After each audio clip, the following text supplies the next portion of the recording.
Have you ever noticed how a single sentence, one tiny remark, can flip the entire energy of a room? Like air being sucked out, leaving silence behind? That's exactly what happened one warm Thursday afternoon in Scottsdale, Arizona.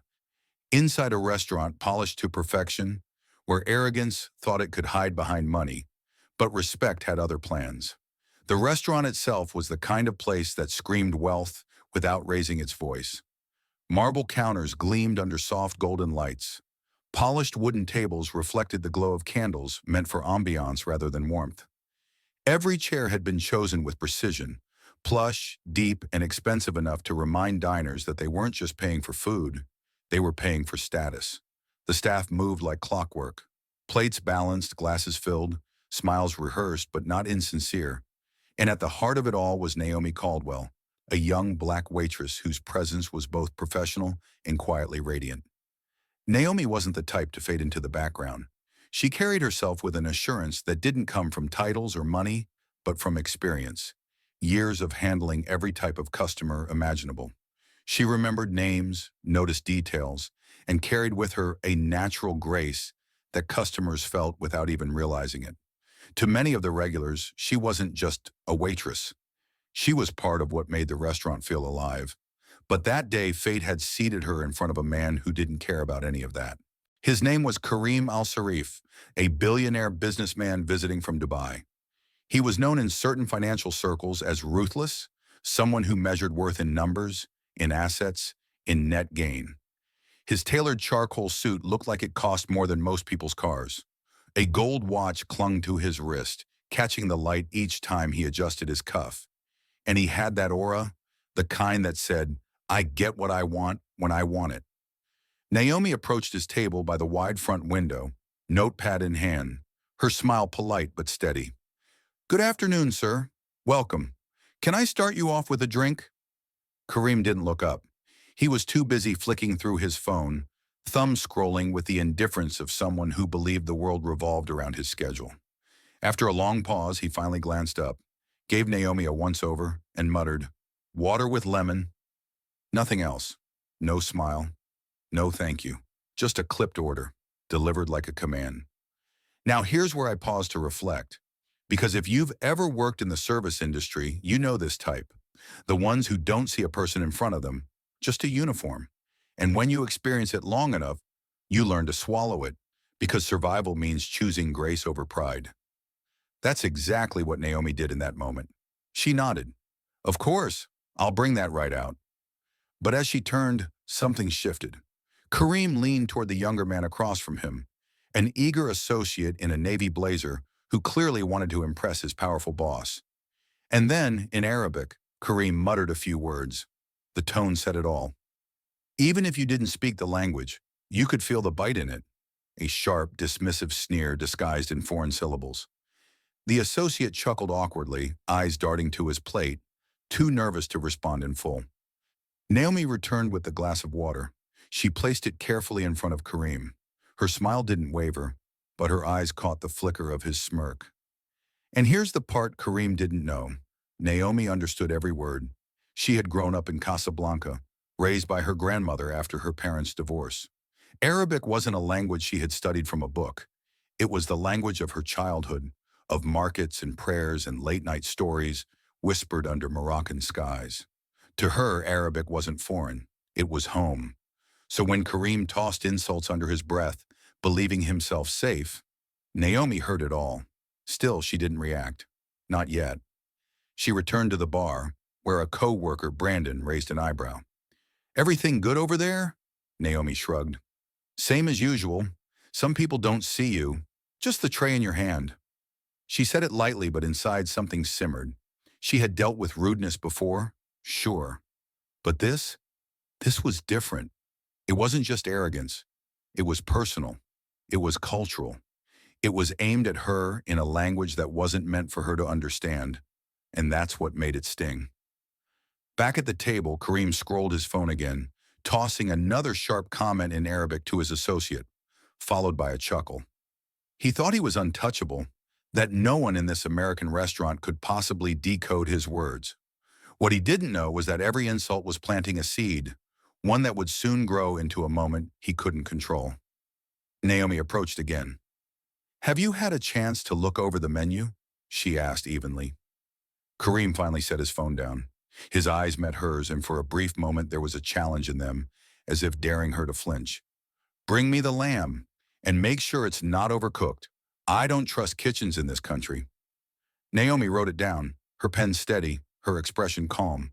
She turned to the associate who, unlike his boss, managed a polite, "Uh, I'll have the salmon, please." "Thank you." His tone carried relief that someone acknowledged him like a human being. Naomi nodded, smiled genuinely at him, and left the table. But behind her, Kareem's laughter followed once more, low in Arabic, and this time with no attempt to hide the insult. This was the moment, I think, when the entire restaurant began to feel it too. They didn't need translation. They saw the smug curl of his lips, the dismissive tilt of his head, the way his eyes evaluated Naomi not as a person, but as an object. People might not have known the words, but they knew arrogance when they saw it. Naomi felt her jaw tighten, but she kept her composure. Years of experience had trained her for moments like this. Yet deep down, she also knew something Kareem didn't. Power built on disrespect is fragile. It crumbles the moment someone dares to stand up to it. And Naomi? She was just waiting for the right moment. Because sometimes the sharpest blade isn't anger. It's truth spoken calmly, in a voice the world didn't expect you to have. Have you ever been in a room where you can feel the shift before it even happens? Where laughter suddenly feels too loud, arrogance too heavy, and silence begins creeping in like a storm about to break? That's what the Scottsdale restaurant became as Kareem Al-Sarif leaned back in his chair, tossing yet another insult in Arabic. Naomi approached his table once again, carrying the basket of bread the restaurant always served as a courtesy. She set it down gently, keeping her smile poised, but her ears caught his words with painful clarity. "Cheap," he muttered in Arabic, glancing at the bread, "just like the girl serving it." Naomi froze for the briefest second. Her face gave nothing away, but inside the words stung, not just because they were meant to degrade her, but because they targeted her very existence. And I have to pause here as a storyteller to say this. What strikes me most in moments like this isn't the insult itself, but the assumption behind it. Kareem thought he was safe. That's what power often does. It convinces people they can get away with cruelty because the world won't hold them accountable. But accountability was standing right in front of him, apron tied, notepad tucked in hand. Naomi straightened, her jaw tightening ever so slightly. "Enjoy," she said softly in English, turning to walk away. But Kareem wasn't finished. "Not yet," he chuckled to his associate in Arabic, his voice raised just enough. "Look at the way she walks, like she owns the place. A waitress with attitude. She thinks she's important because she brings plates to tables." This time the tone carried so clearly that a couple sitting nearby exchanged puzzled looks. They didn't know the words, but arrogance translates in every language. Naomi paused halfway to the bar. She gripped her notepad tighter, her mind replaying his words in perfect clarity. Her grandmother's voice echoed in her head. "The tongue is a sword. Use it to cut down pride or to lift someone up." Naomi turned back toward the table, her calm expression unchanged, but something inside her had shifted. The moment was approaching, the one where silence would end. She returned with the water pitcher, refilled Kareem's glass, and placed it gently before him. He smirked, leaning forward as if to deliver the finishing blow. "She should be grateful we even let her work here," he sneered in Arabic. "A woman like that belongs in the kitchen, not standing in front of me." The words landed like glass shattering. His associate dropped his gaze, his embarrassment plain. A man at a nearby table glanced up, sensing tension. The air in the restaurant seemed to grow heavier, conversations softening as though people instinctively knew something was about to happen. Naomi set the pitcher down carefully. No slam, no harsh gesture, just quiet control. She took a single step back, her eyes locking on Kareem's. And then her voice came, not in English, not in hesitation, but in fluid, flawless Arabic. "Would you like more bread, sir?" she said evenly, her tone precise, sharp as steel. "Or are the insults filling enough for you?" The entire restaurant seemed to stop. Kareem's phone slipped in his hand, nearly clattering to the table. His head snapped up, eyes wide. For the first time that afternoon, his mask cracked. His associate's jaw dropped. You, you speak Arabic, he stammered, switching languages in his shock. Naomi's gaze never wavered. Fluently, she replied in Arabic. Her voice was calm, steady, not raised but powerful enough to cut through every corner of the room. Nearby diners couldn't understand the words, but they didn't need to. They felt the change instantly. Forks paused midair. Glasses hovered halfway to lips. A hush swept through the restaurant as though everyone knew something extraordinary was unfolding. Kareem blinked rapidly, his composure slipping like sand through his fingers.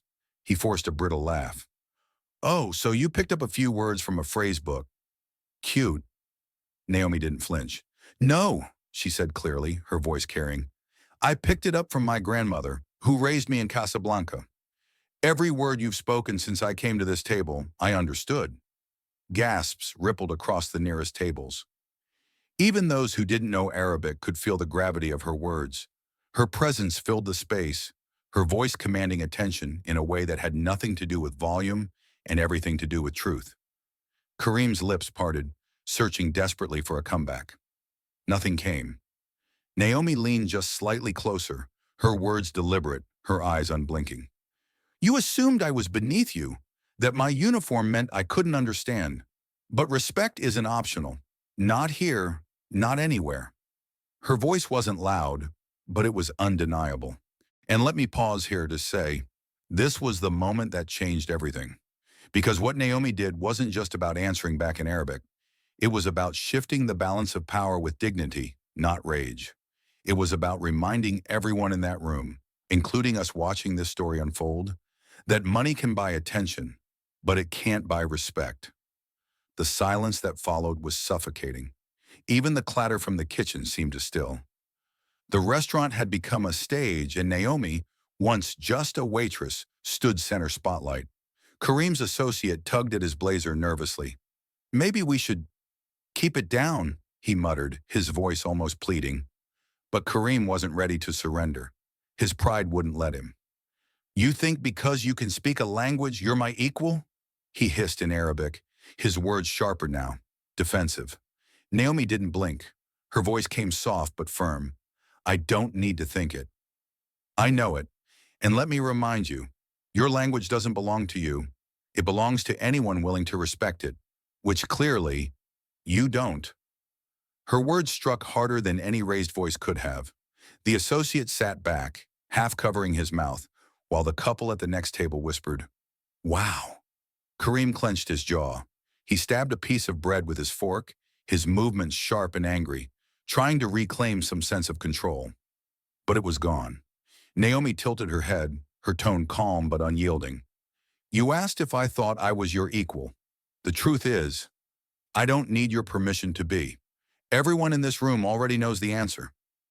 That was the moment the dam broke. Soft murmurs spread across the restaurant, approving whispers, quiet affirmations, even the occasional nod. A woman dabbed her eyes with a napkin. A man at the bar shook his head slowly, muttering, Finally, someone said it. Kareem looked around, realizing now that every eye was on him, not admiring, not respecting, but judging. And this, my friends, is the irony of arrogance. It blinds you until the moment you realize you're no longer in control of the room, you are the room's lesson. Kareem's face flushed deep. He forced a laugh, though it came out strained. This is ridiculous. She's making a scene. Naomi's voice cut through his words, steady and final. No, sir. You made the scene the moment you opened your mouth. The silence that followed was deafening. Even the air seemed to still as the weight of her words settled. And for the first time, the billionaire who thought he owned every room he entered sat small, his arrogance stripped bare, his confidence unraveling thread by thread. But this wasn't the end. Oh no, because the most powerful moment wasn't in the confrontation itself. It was in what came next, when Kareem would be forced to face not just Naomi's truth, but his own reflection. And trust me, it would leave the entire restaurant changed forever. Have you ever noticed how silence in a crowded place can feel heavier than noise? That's what descended on the restaurant the moment Naomi Caldwell finished speaking. She stood tall, her notepad still in hand, but it was no longer a waitress standing there. It was a woman who had reclaimed her dignity in front of everyone, and the weight of her words lingered like a storm cloud, refusing to move. Kareem Al-Sarif, the billionaire who thought he owned every room he entered, suddenly found himself cornered, not by force, not by violence, but by truth. His fork hovered uselessly over his plate, his fingers twitching as though even holding cutlery now required effort. His associate leaned closer, whispering urgently, "Kareem, people are watching. Let it go." But Kareem couldn't. Not yet. Pride has a strange grip on people like him. When you've built your whole identity on control, losing it feels like suffocation. He straightened in his chair, his voice quieter now but laced with venom. "You think a few words make you powerful? Money decides power. Always has. Always will." Naomi tilted her head slightly. Her expression was calm, but her words carried steel. "Money may buy you the best seat in the house, but it doesn't buy you respect. That has to be earned." The room seemed to inhale at once. People weren't just listening, they were learning. And here's where I pause as a narrator, because I want to stress something. This is what separates people who carry true dignity from those who rely on wealth. Money can open doors, yes. But respect is the one currency you can't fake, can't buy, can't bully your way into. And that's what Naomi was teaching. Not just Kareem, but everyone in that room. Kareem clenched his jaw, stabbing at the bread again, chewing angrily as though he could bite his way back into dominance. But every motion betrayed him. His hands trembled, his shoulders tightened. He was unraveling. "Do you know who I am?" he hissed finally, his voice louder than before, desperate to remind everyone of his status. Naomi leaned just slightly forward, her voice dropping to a low, unshakable tone. "Do you know who you are without all this?" She gestured subtly toward his tailored suit, his heavy watch, his imported shoes. The words landed like a stone in still water, ripples spreading through every listener. Gasps echoed softly. A man at the bar whispered, "She got him." A woman near the corner dabbed her eyes, murmuring, "She's right." For the first time since sitting down, Kareem looked small.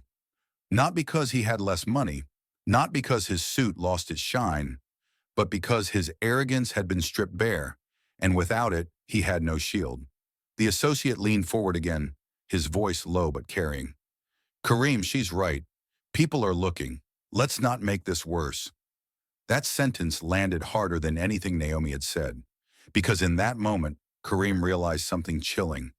Even his own companion, the man who had come to impress him, had sided with the waitress. And that's when the manager finally stepped in.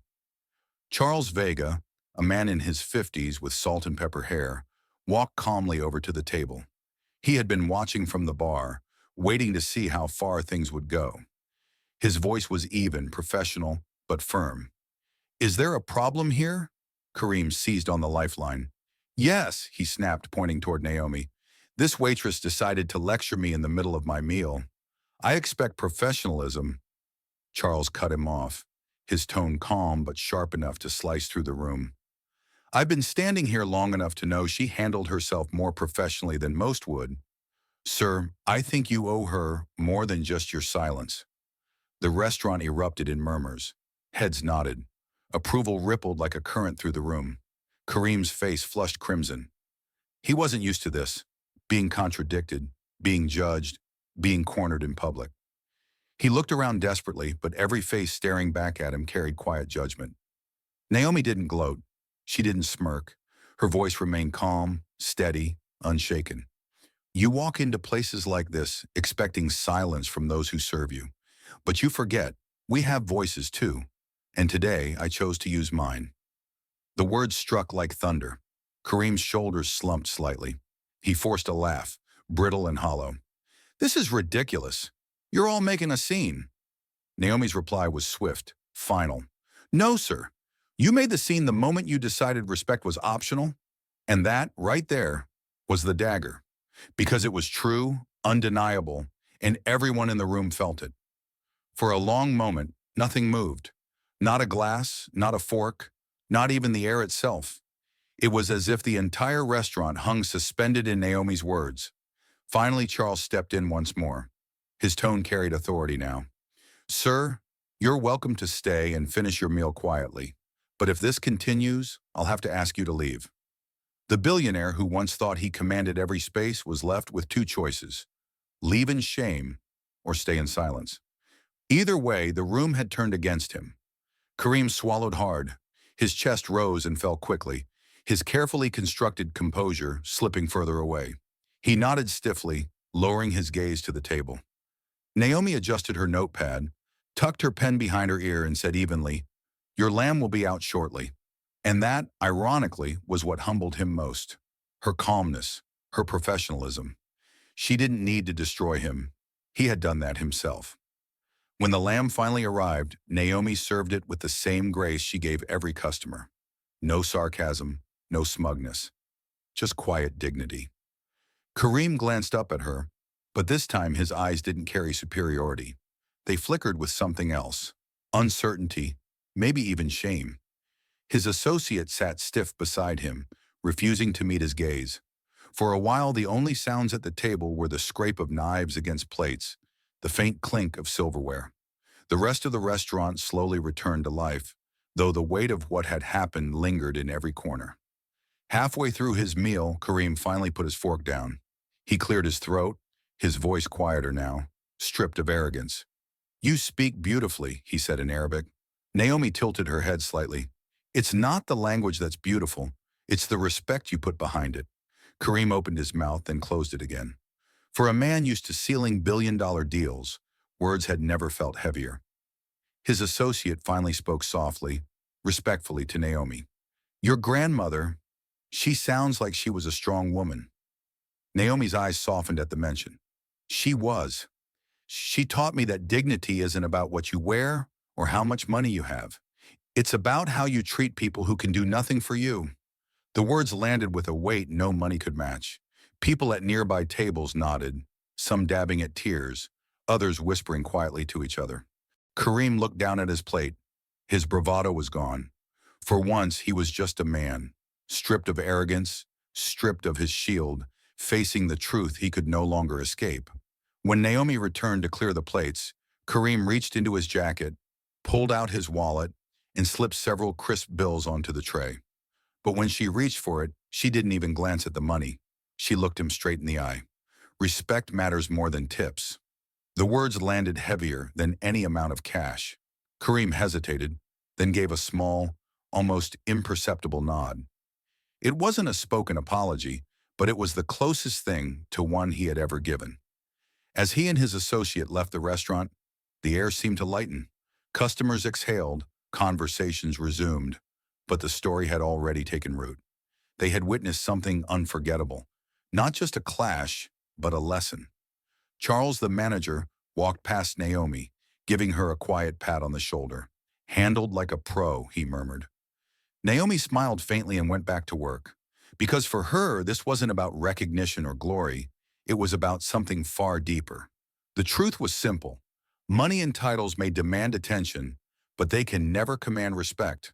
That's something earned only by treating others with dignity. And sometimes the strongest voices don't come from boardrooms or podiums. They come from the very people the world underestimates. So here's the question I leave you with. How do you treat the people serving you? The ones bringing your food, delivering your packages, holding open doors?